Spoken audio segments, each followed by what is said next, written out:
আসসালামু আলাইকুম রহমতুল্লাহ। আমার কথা শুনবার জন্য সকলকে ধন্যবাদ।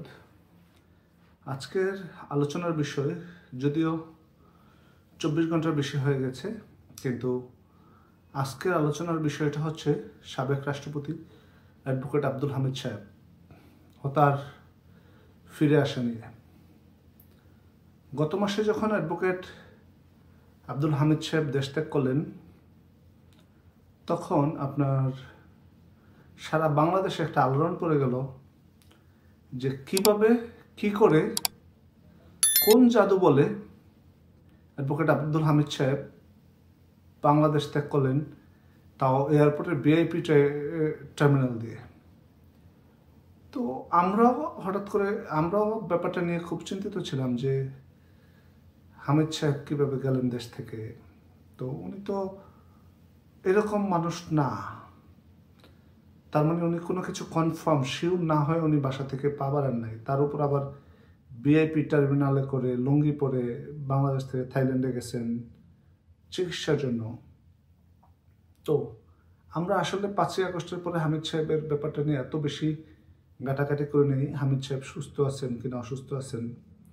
উনি আওয়ামী লীগের একজন সিনিয়র নেতা, উনি অনেক বছর সংসদ সদস্য ছিলেন, উনি অনেক বছর আপনার ছিলেন, আপনার স্পিকার ছিলেন, তারপরে উনি রাষ্ট্রপতি ছিলেন, ভারপ্রাপ্ত রাষ্ট্রপতি, তারপরে রাষ্ট্রপতি।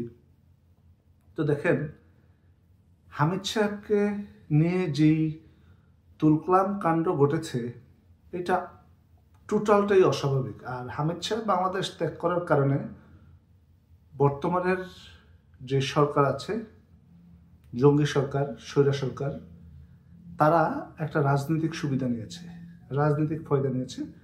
রাজনৈতিক ফয়দাটা ছিল এরকম যে তারা চিন্তা করেছে যে হামিদ সাহেব যেহেতু দেশ থেকে গেছে, এই সুযোগে আমরা এই আওয়ামী লীগকে কীভাবে নিষিদ্ধ করা যায় সে একটা গুটি চালা দিয়েছে। তো হামিদ সাহেব দেশ ত্যাগ করেছেন এইটা এই সরকারের সম্পূর্ণ স্বীকৃতির মাধ্যমে। আর হামিদ সাহেব দেশের বাইরে যাবেন এইটাও এই সরকার জানতেন, কারণ হামিদ সাহেবের একটা দুরারোগ্য ক্যান্সারে উনি ভুগছেন, ফুসফুস ক্যান্সার। তো হামিদ সাহেব যখন 5ই আগস্টের পরে চিকিৎসা নিচ্ছেন, তখন গোয়েন্দা রিপোর্ট তাদের কাছে ছিল। তো গোয়েন্দা রিপোর্ট তাদের কাছে থাকার কারণে তারা শিওর ছিল যে হয় হামিদ সাহেব দেশে কোথাও বড় জায়গায় চিকিৎসা নিতেছেন, দেশের বাইরে যাবেন, অথবা এইটা এরকমও হইতে পারে এই সরকারই তাদের কোনো লোক দিয়ে ফুসলায় ফাসলায় হামিদ সাহেবকে দেশের বাইরে চিকিৎসার জন্য পাঠাইছেন, যেটা আওয়ামী লীগকে নিষিদ্ধ করার জন্য একটা রাস্তা খুঁজে বের করা। দেখেন, হামিদ সাহেবের মতো এত সিনিয়র নেতা আওয়ামী লীগের, ঠিক আছে, আর বর্তমানে বাংলাদেশ আওয়ামী লীগের এত হামিদ সাহেব রিটায়ারমেন্টে চলে গেছেন, উনি আর রাজনীতি করবেন না, কিন্তু অনেক সম্মানী মানুষ আওয়ামী লীগের তৃণমূলের নেতাকর্মী থেকে শুরু করে উচ্চ পর্যায়ে যারা আছে সবার কাছে। আজকে হামিদ সাহেব যখন ব্যাক করেছে, তখন চিন্তা করে দেখেন একবার এই সরকার কত বড় একটা রাজনৈতিক ফয়দা নেওয়ার জন্য এই খেলটা খেলেছে। আমাদের স্বরাষ্ট্র উপদেষ্টা জাহাঙ্গীর আলম, ওনাকে আবার সেনাবাহিনীর লোক, শালা চুতিয়া এমন জঘন্য কাজ করেছে এই 9 মাসের অন্তর্বর্তীকালীন সরকারে। ও অনেকটা চিড়িয়ার মতো হয়ে গেছে, সার্কাস। রাতে 3টা বাজে সংবাদ সম্মেলন রাখে, কি করে না করে ও নিজেও জানে না। তো যাই হোক, আব্দুল হামিদ সাহেবকে দিয়ে যে গুটিটা সরকার চেলেছে, সরকার সফল হয়েছে, ওরা সফল হয়েছে, কিন্তু হামিদ সাহেব ফিরে আসায় যে বা যারা হামিদ সাহেবকে নিয়ে এত কুরুচিপূর্ণভাবে মিথ্যাচার করেছে, সুদীজন থেকে শুরু করে এই সরকারের নরকীট পর্যন্ত সবাই হামিদ সাহেবকে নিয়ে যা পারছে তাই বলেছে। একটা মানুষ অসুস্থ ছিল, তার ফার্দার চিকিৎসার জন্য দেশের বাইরে গেছে, সেইটাকে পুঁজি করে এই জানোয়ারগুলো যে উলঙ্গ নৃত্য করেছে তা কল্পনাবিহীন। 5ই আগস্টের পরে হামিদ সাহেব চাইলে পালিয়ে যেতে পারতেন, এখন হয়তোবা অনেকেই বলবে, আমার শালা সম্বন্ধী যারা আছে তারা বলবে শেখ হাসিনা কেন পালিয়ে গেছে। শেখ হাসিনা পালিয়ে যায় নাই রে পাগলা, শেখ হাসিনারে বাংলাদেশ ছাড়তে বাধ্য করা হয়েছে। আজকের যে সেনাবাহিনীর প্রধান, এই সেনাবাহিনীর প্রধান যদি সরকারের কথা শুনতেন তাইলে শেখ হাসিনাকে বাংলাদেশ ছেড়ে যেতে হয় না।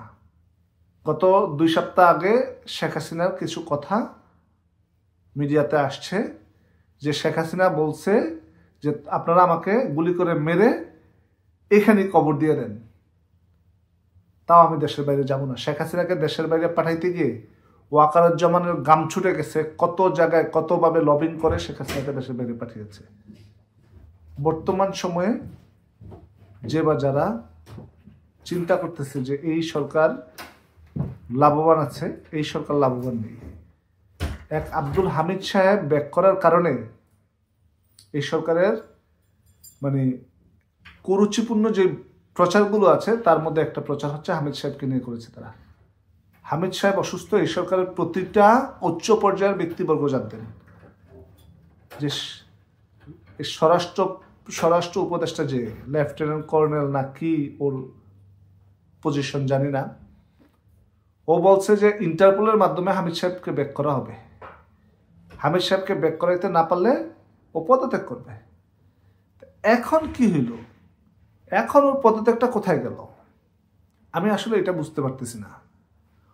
ও এখন মিডিয়াতে বলতেছে একটা লোক নির্দোষ না হইলে তাকে গ্রেপ্তার করা উচিত হবে না। গ্রেপ্তারের ব্যাপারটা পরে। হামিদ যদি পালিয়ে যেতে চাইতেন, হামিদ সাহেব 5ই আগস্টের পরেই পালিয়ে যেতে পারতেন। হামিদ সাহেব পালাইতে চান নাই, এবং উনি যখন বাংলাদেশ থেকে চিকিৎসা নিতে গিয়েছেন, উনি যদি চিন্তা করত তাহলে বাকিটা জীবন যতদিন আল্লাহ বাঁচায় রাখে ওনাকে, উনি চাইলে থাইল্যান্ডে থেকে যেতে পারতেন, কিন্তু উনি থাকেন নাই। উনি এখানে আসলে অপদস্থ হইতে হবে, বেজ্জতি হইতে হবে, লাঞ্ছনার শিকার হইতে হবে, তা জেনেও মৃত্যুর আগ মুহূর্তে হামিদ সাহেব দেশে ব্যাক করেছেন। এইটাই আওয়ামী লীগের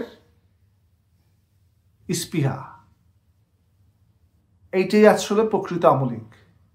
এই হামিদ সাহেব প্রমাণ করে দিয়েছেন, অনেকের মুখোশ উন্মোচন করে দিয়েছেন। সবাই সবকিছু জানা সত্ত্বেও একজন রাষ্ট্রপতি, একজন সাবেক রাষ্ট্রপতিকে নিয়ে যে পরিমাণ মিথ্যাচার করা হয়েছে সেটা সম্পূর্ণ ভুল ছিল। এই মিথ্যাচারটা তারা ইচ্ছা করে করেছেন, তারা জেনে শুনে এই মিথ্যাচারটা করেছেন।